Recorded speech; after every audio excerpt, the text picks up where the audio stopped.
gengsi Ustaz, kalau nawar nggak bisa Ustaz. Iya. Jadi kalau kasta tertinggi kalau nawarnya atau negonya jago. Iya. Ya kalau bahasa tawar kan bahasa pasar Ustaz. Kalau bahasa pengusaha itu negosiasi gitu kan. Iya. Gimana cara negosiasi sampai benar-benar deal dengan kesepakatan yang profit setinggi-tingginya tadi itu. Semua barang yang saya beli ini karena di masa krisis di kota Madinah, saya sedekahkan ini di jalan Allah SWT. Semua untuk fuqara'nya umat Islam. Ihsan dalam muamalah. Dia tahu kapan take profit, kapan ngambil untung besar, itu dia tahu. Ketika umat lagi susah, bukan peluang untuk tambah menyusahin mereka. Welcome to the Good Talk. Bismillahirrahmanirrahim. Alhamdulillah. Alhamdulillahilladzi arsala rasulahu bil huda wa dinil haq liyudhhirahu 'ala dini kulli wa kafa billahi syahidan 'alima. Asyhadu an la ilaha illallah wahdahu la syarika lah wa asyhadu anna Muhammadan 'abduhu wa rasuluhu la nabiyya ba'dah. Alhamdulillah, Bapak Ibu sekalian yang dirahmati Allah Subhanahu wa taala. Di depan kita bersama telah hadir Al-Ustadz Ali Azan Bawasir hafizahullah taala yang hari ini akan mengisi kajian di booth KPMI. Ya, tema kajian hari ini sangat menarik nih Ustaz. Masya Allah. Iya, Masya Allah. Melampaui keuntungan, konsepnya ihsan dalam setiap transaksi. Nah ini penting sekali Ustaz ya. Iya, Masya Allah. Karena kalau kita melihat kehidupan kita sehari-hari, itu nggak lepas dengan transaksi duniawi Ustaz. Luar biasa. Iya, luar biasa. Iya. Bahkan kalau kita bisa tarik ke belakang, yang namanya orang hidup selalu pikirannya dunia Ustaz. Selalu Iya. begitu. Makanya doa sabu jagat apa Ustaz? Rabbana atina fid dunya hasanah wa fil akhirati hasanah wa qina adzabannar. Biasanya kencengnya waktu videonya hasanah. Nah, fid dunya hasanah gitu ya. Mintanya dunia. Dunia hasanah wa fil akhiratinya Betul Ustaz. soft gitu. Kenapa sih dunia? Karena nggak kita pungkiri, kita sekarang ada di mana Ustaz? Alam dunia. Masya Allah. Nah, ini yang perlu kita garis bawahi Ustaz ya. Muamalah ya bersama rekan kerja, muamalah bersama teman-teman kerja. Nah, ini ada kaitannya juga Ustaz dengan KPMI Ustaz. Begitu. Iya, alhamdulillah ana udah lulus Ustaz di KPMI di CAS. Mabruk, mabruk. 15. Allah barik fik. Ada yang belum tahu kayak CAS ya? CAS itu adalah Sekolah Muamalah KPMI School Entrepreneurship. Ya. Masya Allah. Biasanya diadakan setahun sekali ya, Pak Edi ya. Alhamdulillah untuk tahun ini Ustaz udah 2 kali sebenarnya. Alumni saya itu kemarin di bulan Juli, kemudian sekarang dibuka lagi di awal Desember. Ya. Masih ada seat Pak Edi ya. Alhamdulillah akan dimulai nanti tanggal 13 mulai. Berapa 13 lama Juli. proses pembelajarannya? 16 kali pertemuan Ustaz. 16. Hari Sabtu Ahad. Masya Allah. Gitu. Kalau ditarik sekitar, kalau nggak ada halangan ya sekitar 4 bulanan Ustaz gitu. Tapi Masya Allah di KPMI itu selain diajarkan tentang muamalah Ustaz, ya, diajarkan juga tentang tauhid. Mumtaz. Ya, Iya, mumtaz. betul, iya. Jadi kalau kita lihat komposisinya itu sekitar 30% dunia, 70%-nya akhirat Ustaz. Masya Allah. Jadi tujuannya di CAS ini untuk menciptakan entrepreneur-entrepreneur yang sadar akan akhirat Ustaz. Jadi nggak hanya mencari dunia saja, Betul. tapi mencari akhiratnya Ustaz. Betul. Nah, ini pas banget temanya dengan tema Ustaz hari dalam ini. muamalah. Masya Iya. Allah. Tadi tanpa berpanjang lebar lagi, ya. Nanti akan kita dengarkan kajian dari Ustaz. Ini temanya sangat menarik nih teman-teman ya. Ada hadiah nggak Pak Edi ini Pak Edi? Bagi penanya yang Masya Allah ya. Masya Allah, teman. Nanti disediakan. Ini live ya? Oh, nggak live. Saya kira live. Kalau live cakep banget harusnya ya. Masya Allah. Oke, temanya hari ini adalah melampaui keuntungan, konsep ihsan. Berbuat baik, berbuat kebaikan terbaik dalam setiap transaksi. Oke, Ustaz. Ana serahkan ke antum, Ustaz. Allah Tafadhal maskur. Bismillahirrahmanirrahim. Assalamualaikum warahmatullahi wabarakatuh. Innal hamdalillah nahmaduhu wa nasta'inuhu wa nastaghfiruh wa na'udzu billahi min shururi anfusina wa sayyiati a'malina. Man yahdihillahu fala mudilla lahu wa man yudlil fala hadiya lahu. Asyhadu an la ilaha illallah wahdahu la syarika lahu wa asyhadu anna Muhammadan abduhu wa rasuluhu la nabiyya ba'dah. Allahumma shalli wa sallim wa barik ala abdika wa nabiyyika Muhammad wa ala alihi wa sahbihi wa man ihtada bihadihi ila yaumil qiyamah. Qala Allah jalla wa ala Ya ayyuhalladzina amanu taqullaha haqqa tuqatih wa la tamutunna illa wa antum muslimun. Amma ba'd. Ikhwah fillah, rahimani wa rahimakumullah. Tema yang akan kita bahas di sore hari ini adalah tema yang luar biasa, sangat menarik. Jadi melampaui profit, ya, melampaui keuntungan. Betul, Ustaz. Ihsan di dalam setiap muamalah. Betul. Ini tidak akan terjadi. Seseorang tidak akan mungkin bisa ihsan di dalam muamalah jika dia tidak mengetahui untuk apa dia bermuamalah. Artinya seorang muslim, dia tahu bahwa hidup ini bukan cuma cari keuntungan dunia, atau bukan bahkan tidak mencari keuntungan dunia, tapi mencari keuntungan akhirat. Itu yang harus menjadi sebuah mindset bagi setiap muslim. Dan teguran Allah kepada kita semuanya di dalam banyak ayat Al-Quran itu begitu banyak. Yang diantaranya yang sering terngiang di telinga kita di surat Sabbihisma Rabbikal A'la, yang selalu kita dengar terutama pada waktu sholat Jumat, yaitu bal tu'thirunal hayatad dunya wal akhiratu khairu wa abqa. Ya, kalian ini sayangnya kalian ini terlalu mementingkan kehidupan dunia, sedangkan akhirat itu khairu wa abqa, lebih baik dan lebih langgeng, lebih baik dan lebih kekal. Dan yang perlu, sebagaimana tadi sempat antum singgung di pengantar pembuka antum, ya, menyampaikan bahwa seringkali kita ini mindset dan orientasinya adalah dunia. Sedihnya itu terjadi pada hampir semua lini. Bahkan di dalam lini dakwah sekalipun, di dalam lini hijrah sekalipun, seringkali orang itu berpikir untuk hijrah, berpikir untuk dakwah, atau orientasinya sedihnya begitu. Dan ini pun sudah disampaikan oleh Nabi kita Muhammad SAW ketika beliau menceritakan tentang kondisi umat, di mana kalian itu nanti akan sampai di satu fase, yushiku an tada'a bikumul umam kama tada'al akalatu ila qas'atiha. Nanti kalian akan diperebutkan oleh banyak umat. Nabi menyebutkan banyak umat, sebagaimana orang yang kelaparan memperebutkan makanan yang sedang dihidangkan.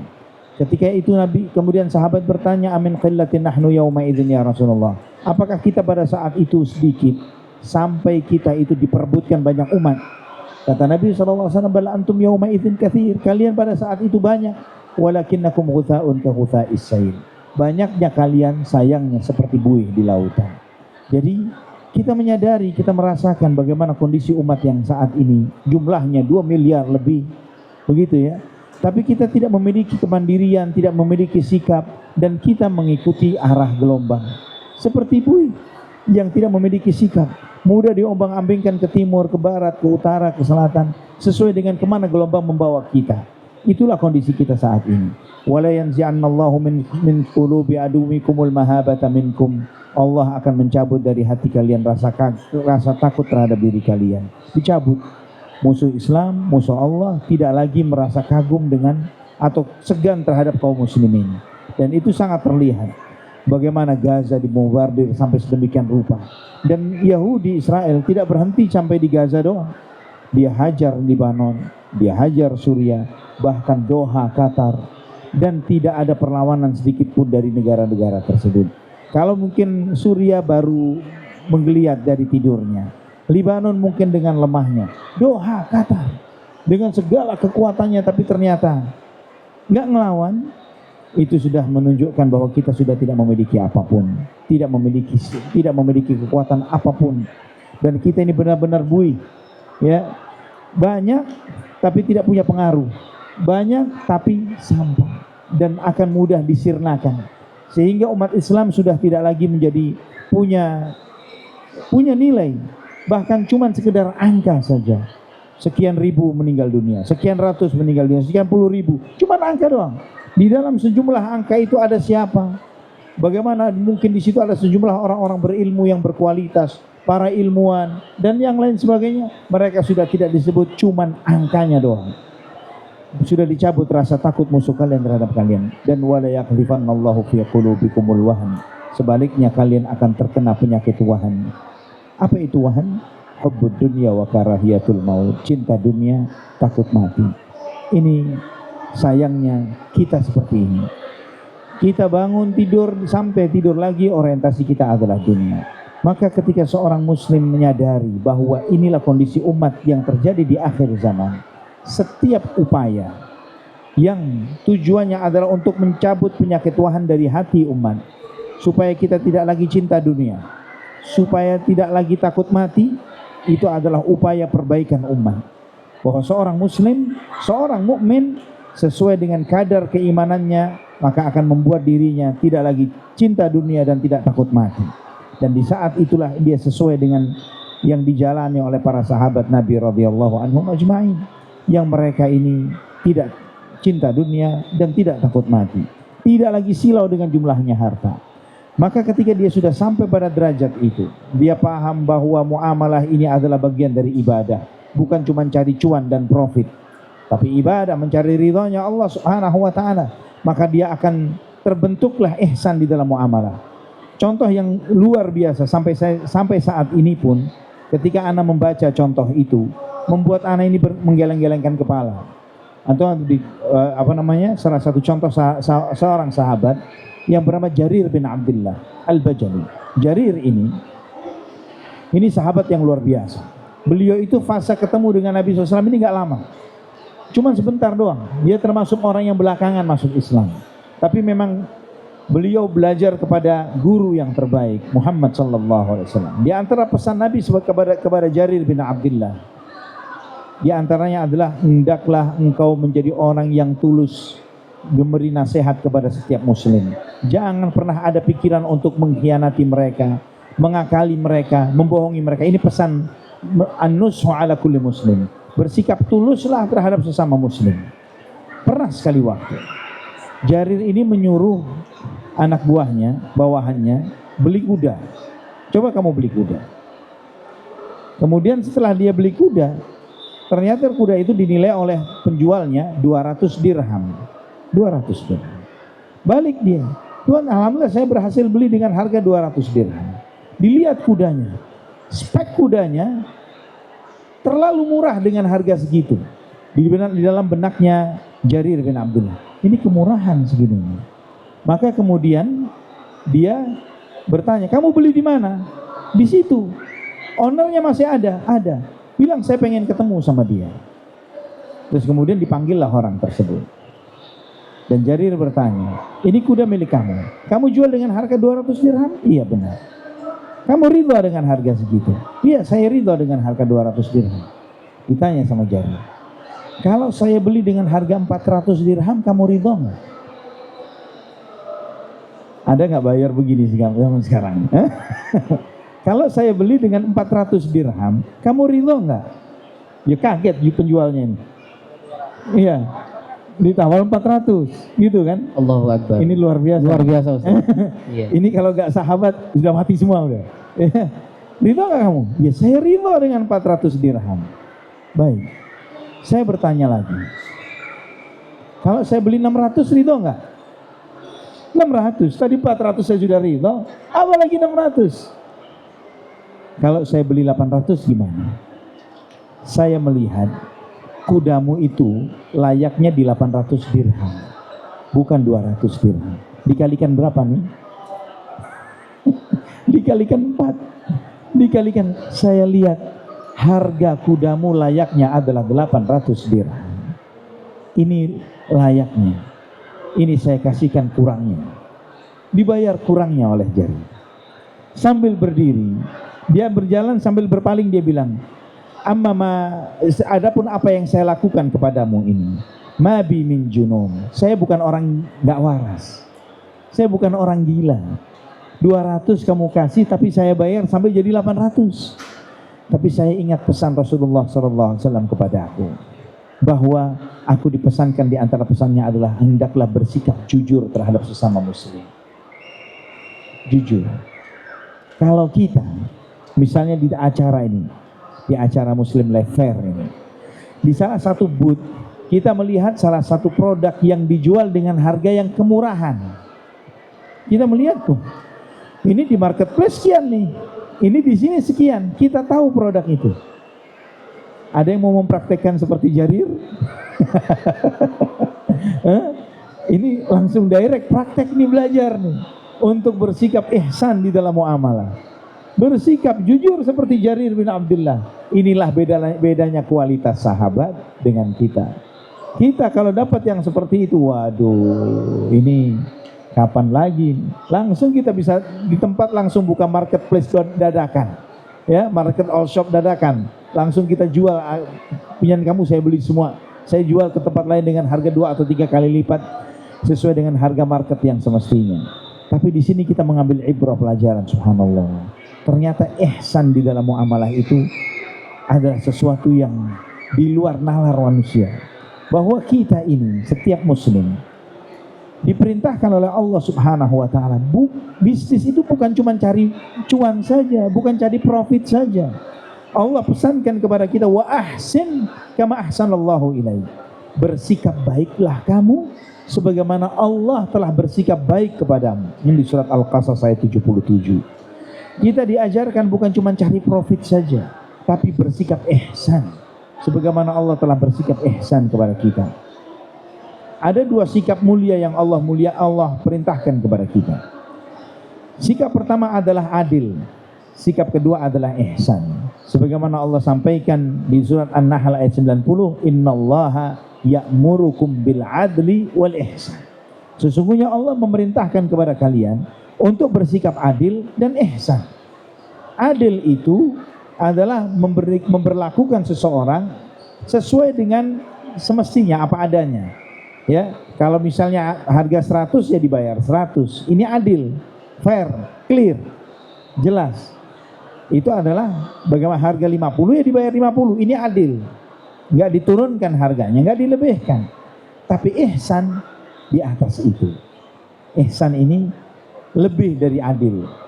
Bahwa terkadang kita itu ketika dijahatin orang, kita punya hak untuk membalas kejahatan itu dengan kejahatan yang serupa. Itu namanya adil.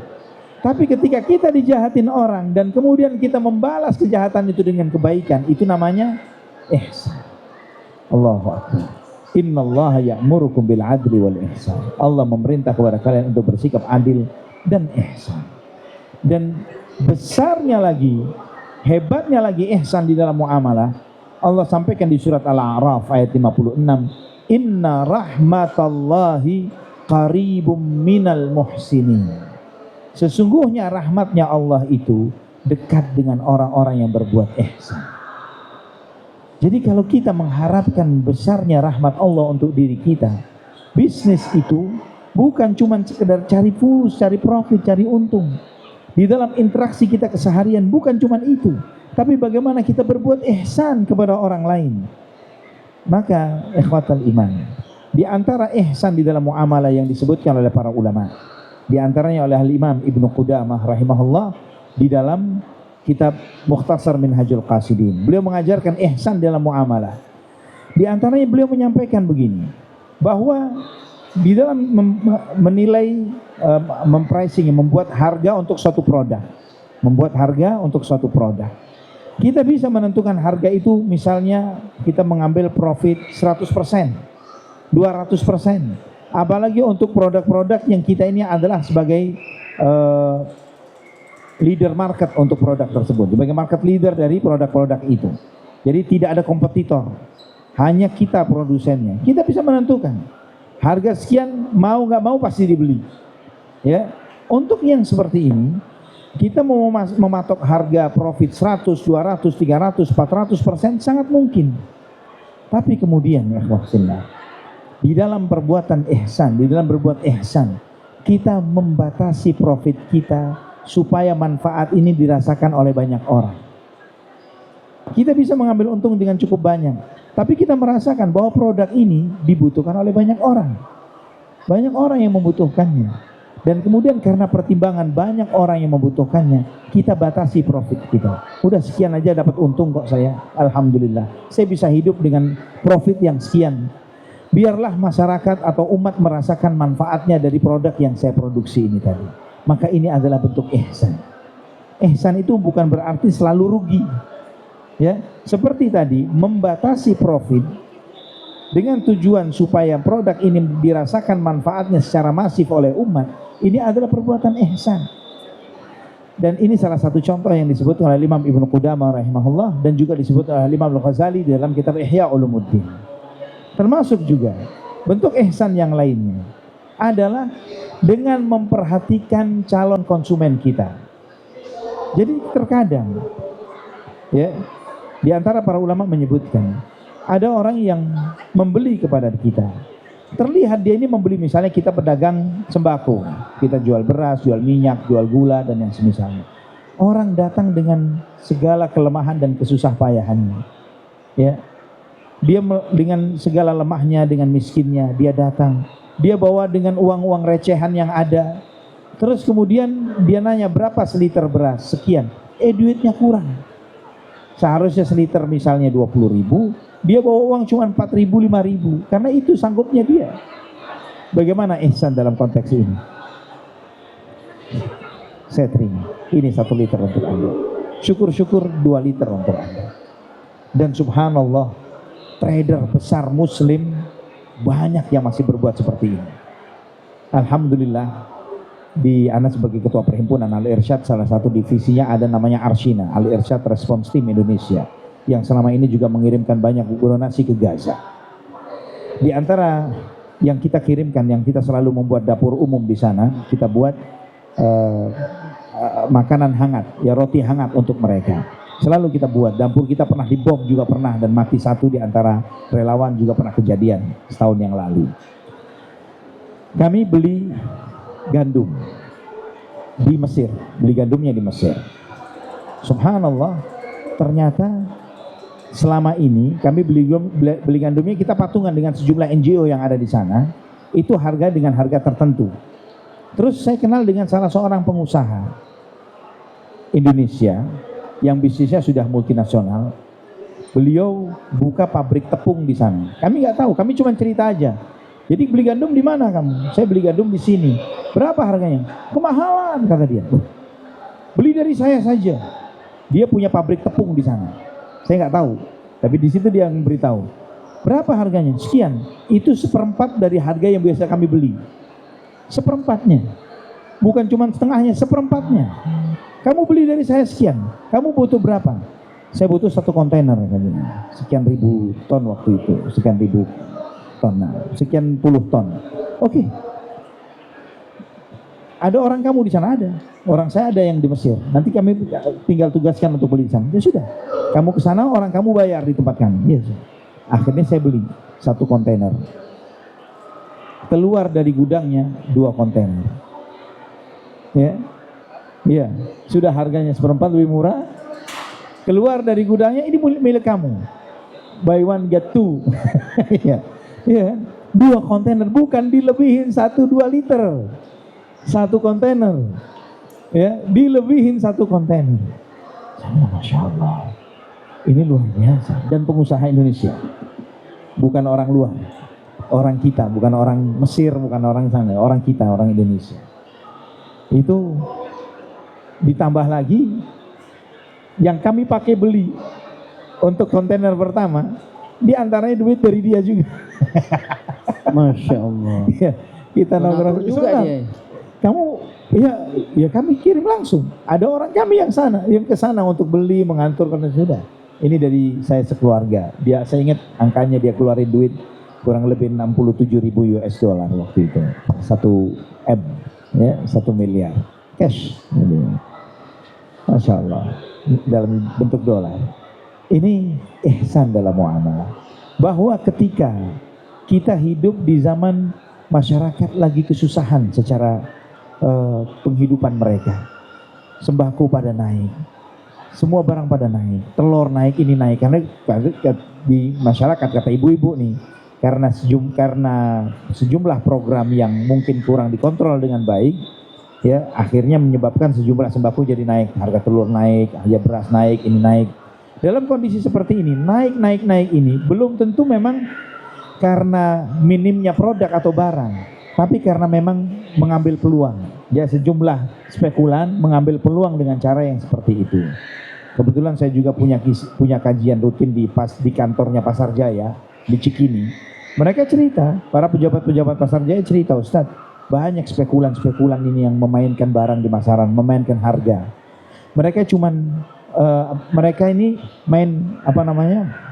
mengambil peluang dengan meninggikan sejumlah harga barang ketika kami mencoba untuk menetralisir harga itu dengan menurunkan harga barang, kami yang dimainin oleh mereka. Misalnya mereka cerita, ketika harga bawang naik di pasar-pasar di DKI, ini para spekulan, mereka tahu itu, mereka memainkan itu. Kami pun turunkan orang ke Brebes untuk beli langsung ke Brebes, beli bawang kami di sana, dengan tujuan untuk menurunkan harga pasar yang ada di Jakarta. Orang-orangnya si spekulan ini udah tahu kami turun di pasar.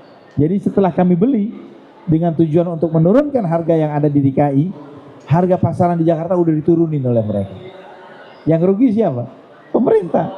Ya, Pasar Jaya rugi karena membeli suatu produk yang udah kemahalan.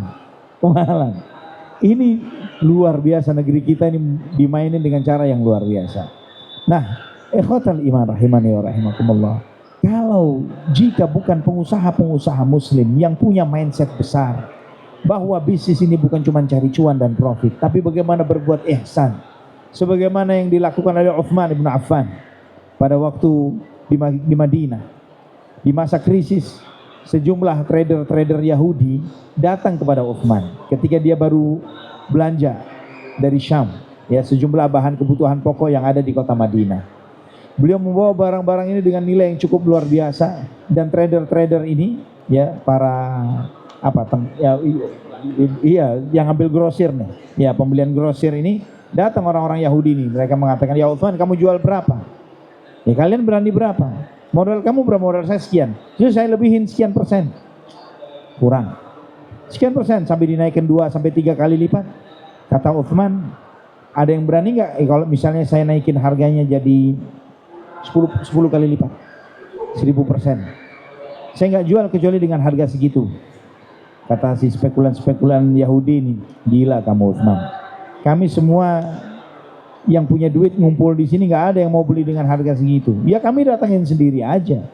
Kata Uthman, ada kok yang mau beli 10 kali lipat, bahkan lebih. Siapa? Allah Subhanahu wa Ta'ala. Ya, saya semua barang yang saya beli ini karena di masa krisis di kota Madinah, saya sedekahkan ini di jalan Allah Subhanahu wa Ta'ala. Semua untuk fuqara'nya umat Islam. Ihsan dalam muamalah. Dia tahu kapan take profit, kapan ngambil untung besar, itu dia tahu. Ketika umat lagi susah, bukan peluang untuk tambah menyusahin mereka. Di saat inilah bagaimana kita menjaga produk. Saya ingat misalnya waktu di era kita mengalami COVID, ya, waktu COVID, saya ingat banget. Saya termasuk orang yang dapat untung cukup besar dari jualan masker. Bagaimana bisa? Pada saat itu ada salah satu anggota KPMI juga, produsen masker, dia dari Jawa Tengah. Dia produsen masker, dia produksi masker. Saya ingat masalah waktu itu diangkat sampai ratusan ribu. Sudah harganya sudah ngawur, nggak karu-karuan. Anak tanya ke beliau, antum jual berapa? Ternyata harganya jauh di bawah itu. Ya, tidak jauh dari harga normal di sekarang ini. Akhirnya anak sampaikan, boleh nggak anak ikut jualin? Padahal anak ingat pada saat itu anak ini baru punya Instagram, akun IG itu pada waktu COVID. Sebelum COVID nggak punya IG. Dan itu pun atas dibantu oleh sebagian ikhwah. Karena apa? Anak bilang, ini anak nggak tahu wabah ini anak kena atau enggak, hidup atau mati, anak nggak tahu. Tapi paling tidak supaya setidaknya kalau anak kena dan mati lagi dakwah, gimana caranya anak tetap dakwah walaupun dari rumah? Ya pakai Instagram, Ustaz, paling gampangnya handphone yang gigi kan. Ya udah, buka akun begini-begini, ya udah, langsung anak mulai dakwah di situ. Hanya dengan keterbatasan follower yang ada pada saat itu, anak memasarkan maskernya salah satu ikhwan KPNI ini tadi. Masya Allah, banyak rumah sakit kebantu, ini beli. Jadi di saat lockdown itu anak yang alhamdulillah gak kena lockdown. Ya, kenapa? Anak harus ngambil masker dari ekspedisi, ngirim ke rumah sakit, ke klinik, ke itu. Anak gak kena lockdown, anak ditemenin istri aja berdua. Ya, mobil anak angkut sejumlah barang dari itu.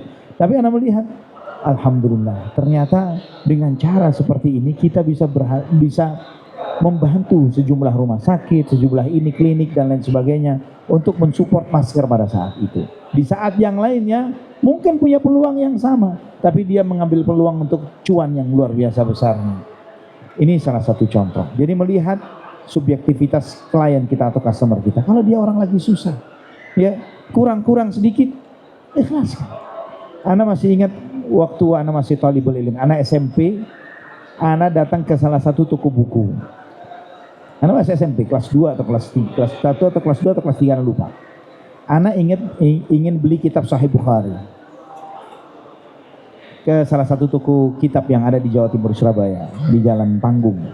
Ya, ownernya pun ana masih ingat, rahimahullah, sudah wafat beliau. Ana datang, ana tanya, punya kitab Sahih Bukhari nggak? Buat kamu? Iya, buat saya pengen belajar baca Sahih Bukhari. Terus saya tanya, berapa harganya? Dia nyebut harganya kalau nggak salah waktu itu 40.000, 3 jilid, 40.000. Enggak lah, itu mahal buat ana. Iya, waktu itulah mahal banget. Ana hitung-hitung duit ana, namanya masih ingat angka duit ana 28.000. Ownernya tanya, rahimahullah, orang sudah wafat beliau. Kamu ada duit berapa? 28.000 dulu. Ya sudah, sini. Ini anak kasih 3 jilid ini, kitab Sahih Bukhari. Sampai sekarang masih anak pakai di kitab Sahih Bukhari. Sampai sekarang masih anak pakai. Yang terkadang kita ini ikhwafillah, itu kecerdasan dalam muamalah sebagai seorang yang artinya beliau ada sedekahnya di ilmu yang anak pelajari ini. Ya kan, ada sedekah beliau dari ilmu yang anda pelajari. Anda menyampaikan sesuatu, beliau dapat pahalanya. Dan beliau sudah wafat, anda rahimahullah sudah wafat. Orang pemilik toko itu sudah tidak ada. Dan 2 kali anda mengalami seperti itu. Satu lagi ketika anda beli kamus Arab Indonesia Al-Munawwir, waktu itu sudah nggak ada seperti ini kan, semua online. Kamus itu menjadi sesuatu kebanggaan ketika kita sebagai thalibul ilm punya kamus Arab Indonesia. Dan yang terbaik waktu itu kamus Al-Munawwir.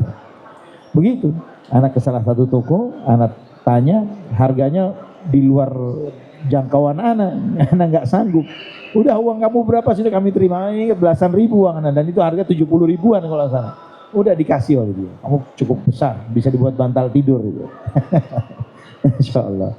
Ini ihsan ikhwatul iman rahimani wa rahimakumullah. Termasuk juga dalam satu hadis Nabi SAW bersabda, rahimallahu ra'an samhan idza ba'a, samhan idza ishtara, wa samhan idza taqada.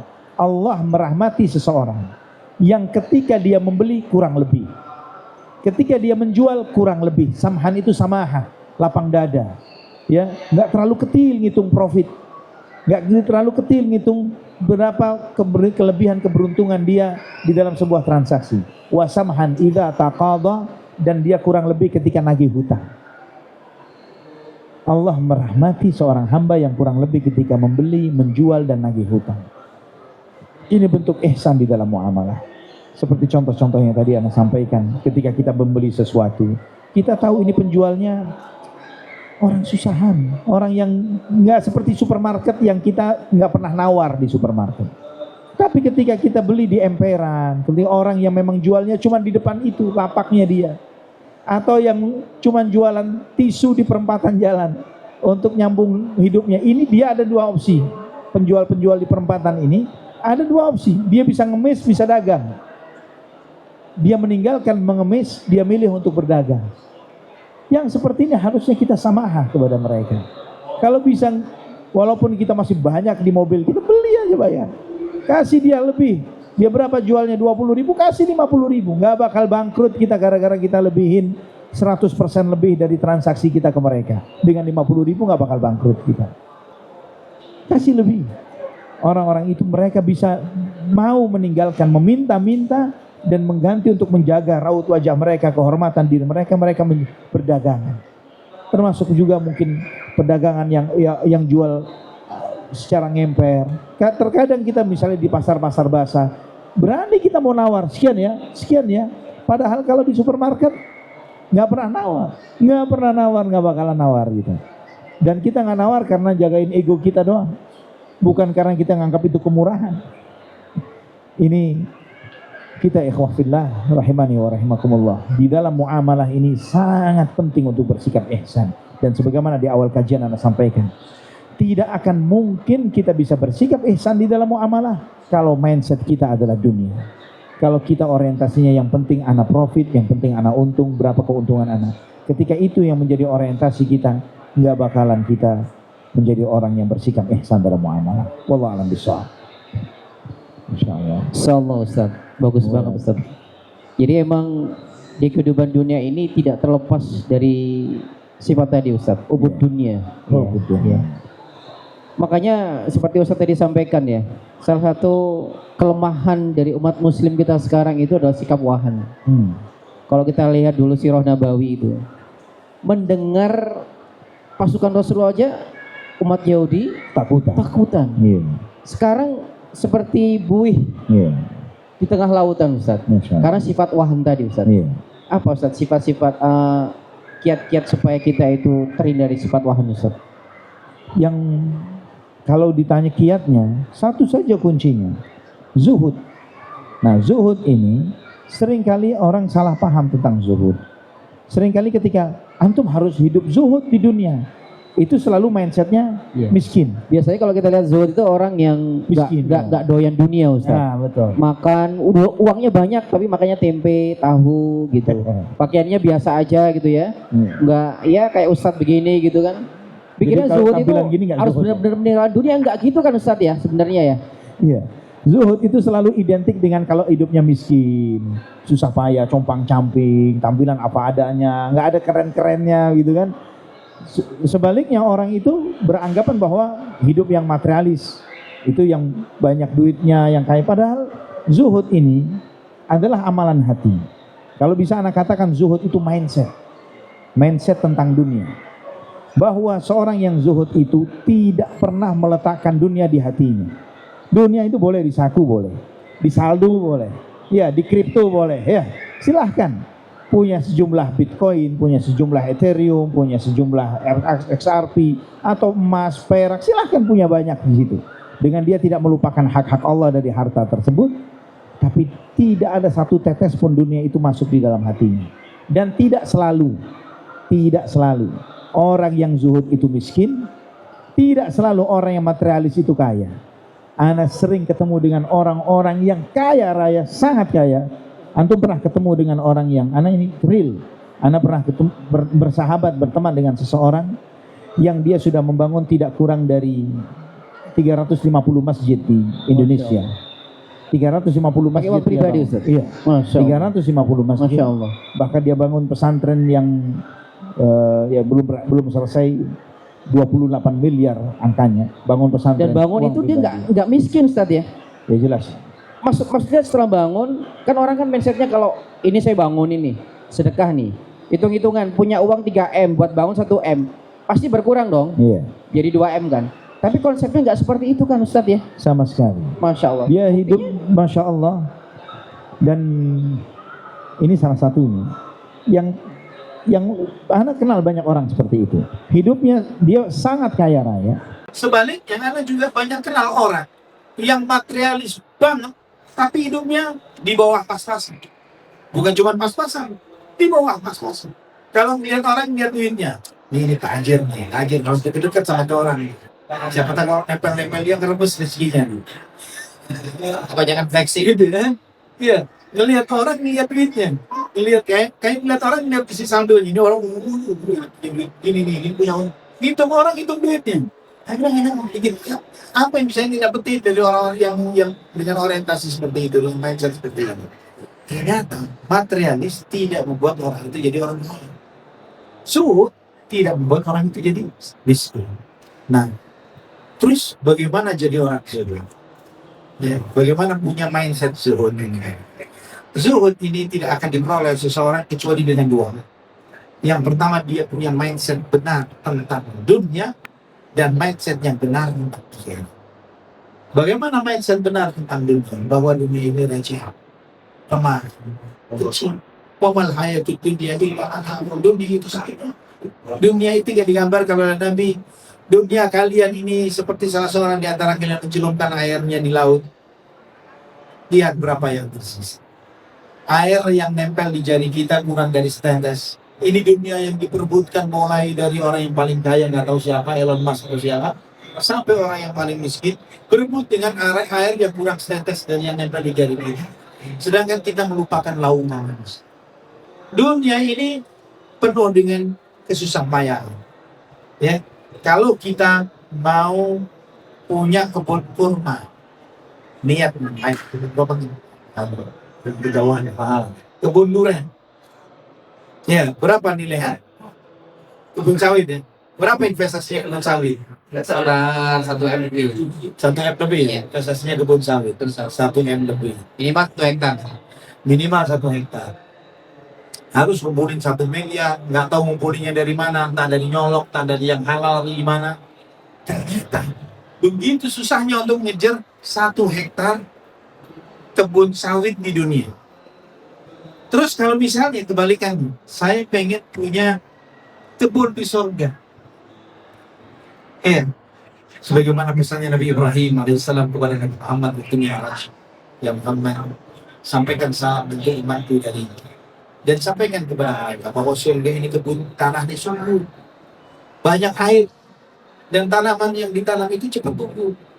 Dan benihnya itu adalah subhanallah, alhamdulillah, la ilaha illallah, Allahu akbar. Cuman begitu doang. Semenit kita bisa punya berapa pohon? Sudah. Semenit. Terus bahwa dunia ini sudah memahat sedikit, nyarinya susah payah, udah dapat ditinggal. Ya. Gak ada yang dibawa mantap, gak ada. Karena saya memberikan contoh-contoh, coba cari orang-orang paling kaya di Jakarta yang punya Ancol, udah ya, yang punya sejumlah rumah keren-keren ini udah mantap. Waktu mati bawah gak? Terus apa nggak rugi? Terus maka Allah bersumpah wal asri innal insana lafi. Demi waktu sungguh semua manusia ini rugi. Kecuali beriman.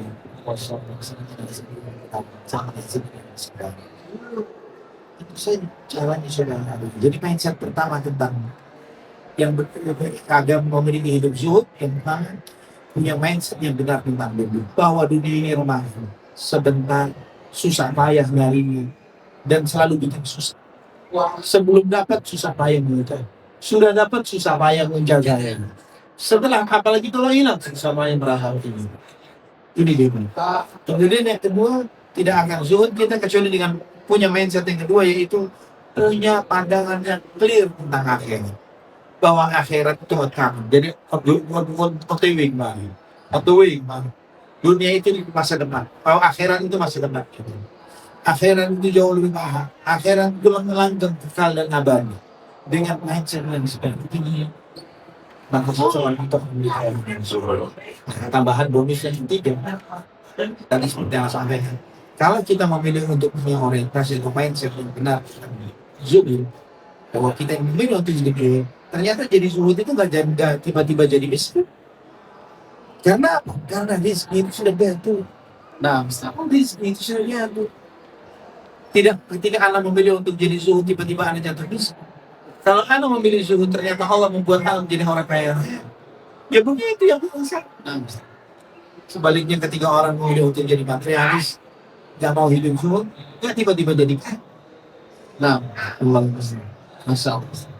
Jadi Bapak Ibu sekalian dirahmati Allah Subhanahu wa Ta'ala, untuk menjadi pengusaha yang ihsan itu, kalau kata Ustaz tadi dijelaskan, pintar untuk pencari mana yang lebih besar.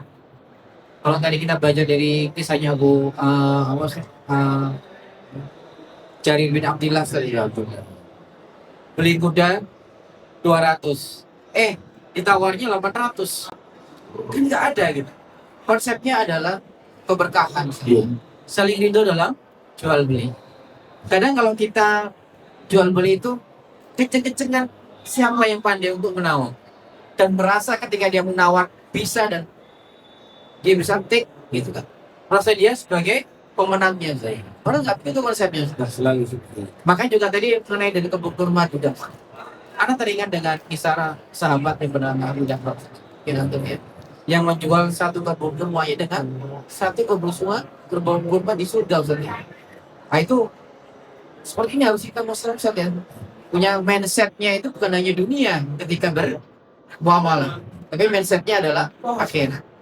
Kapan ihsannya, kapan waktu yang terbaik untuk mencari profit sebesar-besar, yaitu dengan Allah Subhanahu wa taala Ustaz. Karena sering cemburu ketika ada cerita-cerita non positif itu lebih bisa membuat konsep yang berlebihan daripada ini. Contoh, teman-teman yang tinggal di Amerika itu cerita, itu tahu bahwa konsumsi kalkun di antara ya konsumsi kalkun itu di antara paling banyak kalkun itu dikonsumsi waktu Thanksgiving ya. Waktu Thanksgiving kalkun terbanyak dan apa yang paling banyak dikonsumsi. Biasanya dia nanya, kalau dihantung ini, ketika produk itu semakin banyak dicari orang, harganya naik atau turun? Naik. Tapi kata mereka, harga anak nggak tahu benar nggak, anak yang pernah Amerika, yang pernah mengalami di sana. Kata mereka, harga kalkun termurah di Amerika pada waktu Thanksgiving. Itu harganya malah turun. Untuk memberikan fasilitas kepada masyarakat mengkonsumsi kalkun itu untuk merayakan Thanksgiving mereka. Silakan. Poinnya merayakannya ini sebenarnya Ustaz ya. Ini konteksnya pure dunia jadi kemahalan. Terus kenapa kita Idul Adha jadi kemahalan, kambing-kambing dan yang lainnya? Yang harusnya lebih murah dari harga di luar korban. Betul. Daging kambing, daging sapi harus itu jadi seperempat lebih murah lagi. Iya, Bisa. Harusnya begitu. Banget ini. Bisa. Padahal di waktu pas Idul Adha itu banyak pedagang-pedagang dadakan juga Ustaz ya. Harusnya emang harganya turun tuh Ustaz. Tapi kenapa justru lebih mahal di Idul Adha itu Ustaz ya? Murahan kalau bukan Idul Adha. Bukan itu Adha. Seperti itu. Anak misalnya di hari anak karena kebetulan Punya KB keluarga besar ya. Anak-anak 11 gitu ya. Masya Allah. Alhamdulillah jadi Berapa biar? Hah? Berapa biar? Jangan hanya ini. masih kalah sama Masya Allah. Itu kalau beli kambing ya seekor. Saya Karena kalau beli kentengan sekilo 2 kilo mungkin ya.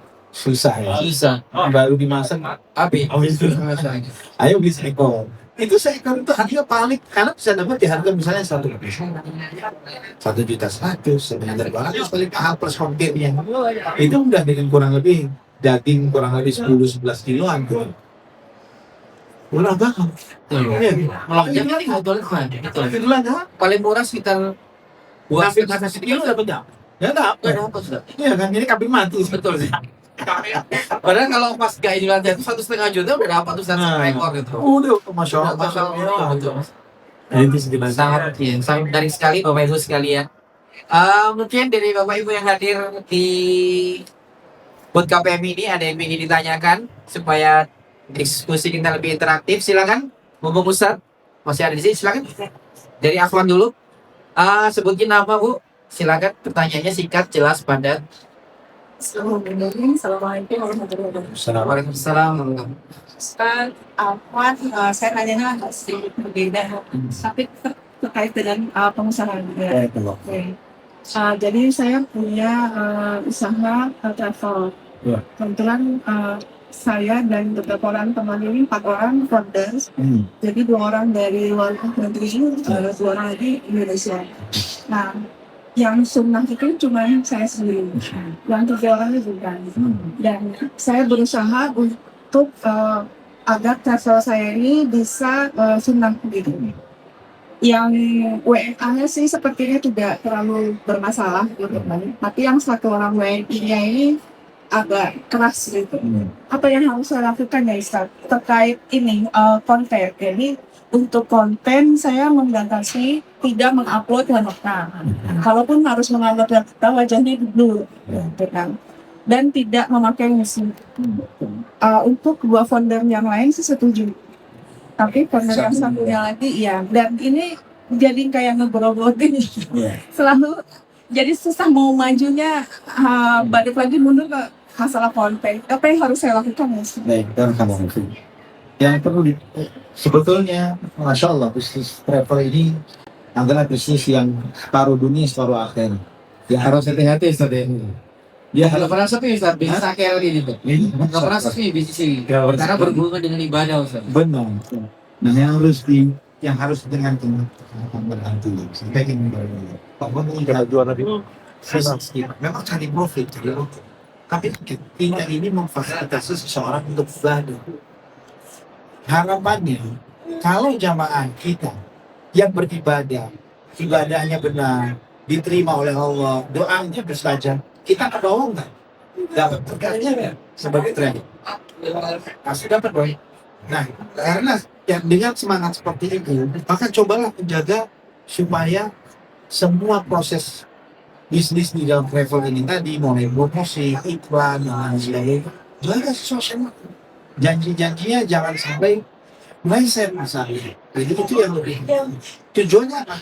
Sadarkan bahwa kalau Allah memberkahi bisnis kita, karena yakin bahwa dia punya orientasi yang sama, ingin mendapatkan profit, dengan bisnis, dan kemudian keberkahan dari Allah. Sampai ke nilai-nilai bahwa kalau jamaah kita ibadahnya benar, doanya diterima, kita kebapak keberuntungan.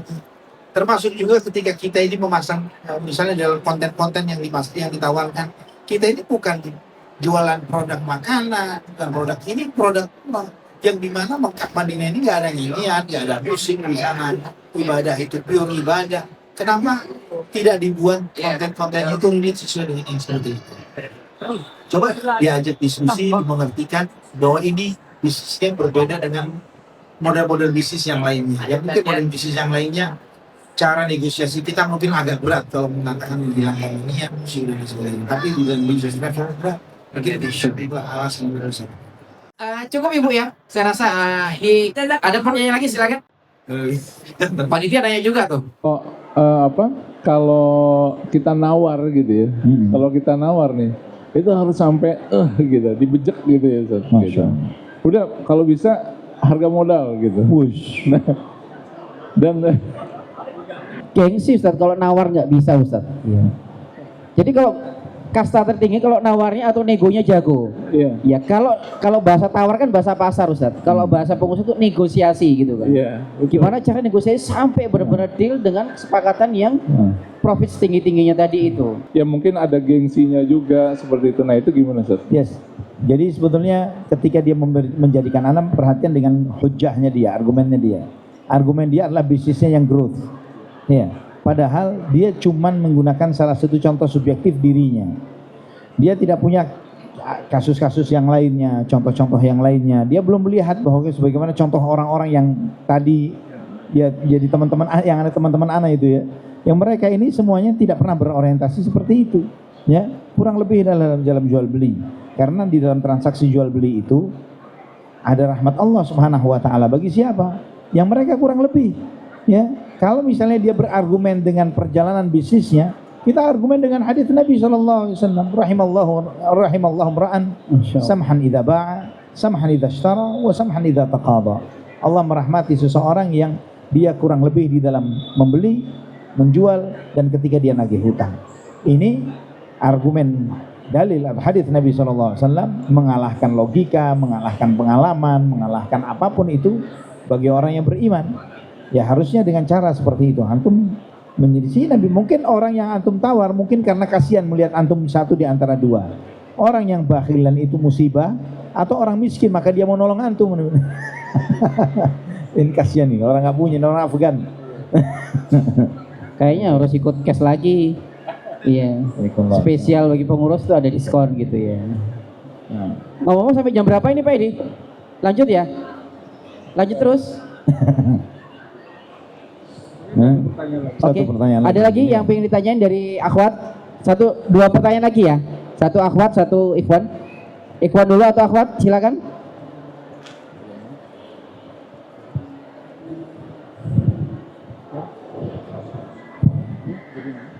Ibu mau nanya? Assalamualaikum warahmatullahi wabarakatuh. Waalaikumsalam warahmatullahi wabarakatuh. Aku mau nanya, jadi tuh kan teman aku itu punya usaha. Nah usahanya ini tuh dia online. Tapi juga nge-share juga nih secara offline ke teman-temannya. Iya. Tapi temannya itu nggak tahu nih usaha online itu namanya apa. Pada suatu ketika aku tuh melihat usahanya dia tuh online live ya kan, dengan menjual harga yang lebih murah dibanding ke teman-temannya. Ketika dia offline. Benar. Jadi jauh lebih murah yang di online. Offline mahal Ustaz, online lebih murah. online lebih murah, tapi ketemuannya tuh lebih mahal. Dia jual ke teman lebih mahal. Iya. Oke. Nah itu menurut Ustadz tuh pandangannya bagaimana nih dalam jual beli seperti itu. Terus ada juga temanku yang memang jual emas, itu kan saat ini kan lagi langka banget ya Ustadz ya. Dia tuh jadi nyari pembeli yang memang ngebeli emasnya dia itu dengan harga yang tertinggi. Jadi kalau ada yang mau dengan harga yang saat ini pasarannya berapa, dia tuh nggak nerima kayak gitu. Gitu bagaimana Ustaz? Dia mau nerima dengan harga yang tertinggi. Tertinggi gitu. Iya. Ya sikap apa ya? Sikap kan dengan tema yang kita bahas terkait dengan ihsan. Ini pilihan bagi setiap orang. Ya setiap orang punya pilihan sendiri. Apakah dia memilih untuk mengambil langkah ihsan atau tidak. Dan ketika dia melihat bahwa ya teman-teman saya yang kalau dia menyadari bahwa kalau secara offline kompetitor dia mungkin lebih sedikit daripada ketika dia online. Kalau dia jual dengan harga yang sedikit mahal di online, maka netizen akan bisa dengan mudah mengetahui oh ini mahal nih. Karena mereka mudah dengan membandingkan. Betul, Ustaz. Beda dengan kalau dia jual secara offline. Mungkin kepada tetangga, teman yang mungkin lebih menaruh trust lebih besar ketimbang menilai harga produk itu sendiri. Ya bisa jadi karena mungkin tetangga kita beli dengan harga yang sekian lebih mahal daripada yang umumnya, kita mau rela dengan seperti itu, ya kan? Jualannya tetangga. Tapi biasanya kalau tetangga atau teman itu nawarnya sadis, Ustaz. Begitu ya? Biasanya sih begitu. Malah kebalikannya kok bisa, Bu, gitu kan? Biasanya kalau teman sendiri udah Ustaz, diskon Ustaz 90%. Ini husnudzon beliau-beliau tetangga sudah berperadaban ini, sudah berakhlak dengan baik. Jadi si temannya ngasih keuntungan yang besar itu udah ihsan, Bu. Iya. Jadi temannya yang pembelinya udah ihsan dulu sebelum penjualnya jadi ihsan gitu. Masya Allah, kayak udah ikut kajian itu tetangganya. Tetangganya belum. Jadi yang seperti itu pilihan dia. Kalau dia memilih untuk seperti itu, dia pada hakikatnya sebetulnya telah ketika ada salah seorang seperti ibu mengetahui ternyata harga dia online jauh lebih murah daripada ketika dia offline. Saya beli online aja lebih untung daripada offline. Dan apa yang ibu ketahui ini ketika di-share kepada tetangga yang lain, apa yang muncul? Kecewa, betul. Kecewa. Nggak enak itu. Lah, kok begitu? Kan teman saya, kenapa kok jual ke tetangga? Harusnya kan lebih murah. Ya, setidaknya sama deh. Betul. Setidaknya sama. Bahwa harganya sama. Lain kalau misalnya ada yang memang menginginkan untuk diberi harga khusus dan lain sebagainya, beda cerita. Dan beda cerita juga kalau misalnya tetangganya ternyata karena dia bertetangga, dia sudah ngasih harga yang spesifik 1.000, sudah deh karena kamu tetangga saya bayar 1.500, boleh juga, gitu ya. Tapi kan konsep tadi kan bermuamalah kan adalah saling ridho, Ustaz ya. Iya. Ketika contoh nih, anak sama antum Ustaz ini HP anak jual 1 juta. Ternyata antum ridho, ya udah anak beli 1 juta. Tiba-tiba ini Ustaz ya, dengan produk yang sama, ini harganya ada yang lebih murah 500.000 gitu. Iya. Lah, di situ 500.000, kenapa kamu jualnya 1 juta gitu? Padahal kita udah selesai transaksi ini Ustaz. Itu gimana Ustaz? Apakah kekecewaan yang datangnya belakangan tadi itu membatalkan keriduan yang sudah dilakukan di depan tadi Ustaz? Tidak bisa seperti itu. Enggak Ustaz ya? Kalau sudah clear ya dan sudah lewat dari majelisnya, sudah lewat, maka sudah tidak ada opsi khiyar kecuali ada opsi tertentu yang disepakati. Berarti yang seperti yang ibu tadi itu udah selesai nih jual ke teman-temannya gitu kan? Tiba-tiba dia mau pas online lihat kompetitornya, kok murah-murah, saya nggak mungkin dong samain harga yang saya jual ke teman-teman. Yang pasti gimana? Dia nggak bakal balik ke sana konsumen. Betul. Itu pilihannya begitu, dia cuma untung sekali dan selesai. Termasuk juga ketika dia jual emas seperti itu juga sekali dan orang nggak bakalan beli lagi dari dia. Beda dengan orang yang ketika diketahui Masya Allah nih orang produknya bagus, harganya nggak kemahalan, orang akan loyal kepada betul. Kayak biasanya kalau kita lihat ya yang non itu kan kalau jualan itu dia mengutamakan bukan ini Ustaz. Enggak lah, banyak anggota KPMI begitu juga. Gitu. Jadi jumlahnya Ustaz yang diperbanyak. Ya, enggak harus untung 1.000 gitu tapi banyak gitu ya. Ya, anggota KPMI banyak yang hebat-hebat juga Masya Allah. Oke Ustaz, sebelum ditutup satu lagi, ada yang mau nanya? Masya Allah, ada Bang Diani. Bang Diani mau nanya? Jangan, mau memberi saran mungkin kayaknya. Mau beri saran? Allah barik fiik. Oke, cukup closing statement Ustaz. Silakan Ustaz sebelum supaya masih terngiang-ngiang ini tentang pengusaha yang ihsan, tidak hanya mengejar masalah profit dunia tapi profit akhirat. Allah barik fiik. Naam ikhwah fillah rahimani wa rahimakumullah. kita semua profit yang kita peroleh di dunia ini, yang sudah kita sakui, sudah masuk ke saku kita, sudah kita kantongin, ini suatu saat pasti akan kita tinggalkan, pasti. Yang tersisa pada saat itu yang kita harapkan adalah ihsan yang pernah kita perbuat ketika kita masih hidup di dunia. Itu yang pasti kita bawa. Dan tinggal tergantung diri kita sendiri. Kita mau memilih yang seperti apa. Menjadi seorang pengusaha yang cuma mengejar profit dan cuan saja di dunia, tapi tidak membawa sedikit pun ihsan ke akhirat, padahal kita menuju ke sana. Sedangkan ketika kita menyadari bahwa kita akan menuju akhirat, maka yang akan kita prioritaskan adalah bagaimana menjadi seorang pengusaha yang muhsin, yang selalu berbuat ihsan. Wallahu a'lam bishawab. Alhamdulillah, Bapak Ibu sekalian dirahmati Allah Subhanahu wa taala. Barakallahu fiik, kita tutup kajian dengan doa kafaratul majlis. Subhanallah wa bihamdika asyhadu an la ilaha illa anta astaghfiruka wa atubu ilaik. Assalamualaikum warahmatullahi wabarakatuh.